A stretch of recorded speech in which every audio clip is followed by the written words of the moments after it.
Bu mahsulotlarni doimiy ratsioningizda iste'mol qilsangiz, tengdoshlaringizga nisbatan 10 yosh ko'rinish boshlaysiz. 5-o'rinda zaytun yog'i. Boshqa yog'larga nisbatan ancha foydali. Tarkibidagi foydali yog'lar yurak qon tomir kasalliklarini oldini olish, hattoki bosh miya faoliyatini yaxshilashga yordam beradi. Terizni ham avvalgi nisbatan quruqlashish emas, hattoki terizni biroz yoshroq ham ko'rsatishni boshlaydi. 4-o'rinda tuxum. Aslida 1-o'ringa qo'yishimiz kerak.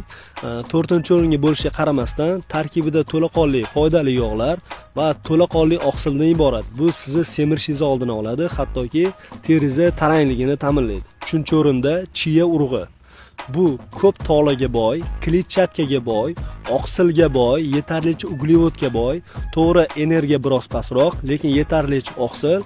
Bu sizni to'qlik hissini oshirish bilan ta'minlaydi va semizlikni oldini oladi. 2-o'ringa ikkita mevani qo'ydim, anor hamda apelsin. Apelsin bahor uchun ideal tavsiya hisoblanadi. Vitamin C ga boy bo'lgani uchun immunitetni oshiradi.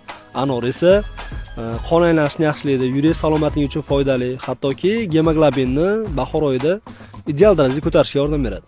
Birinchisi hamda asosiysi avokado. Bu har kuni nonushtaga iste'mol qilishingiz shart bo'lgan mahsulot hisoblanadi.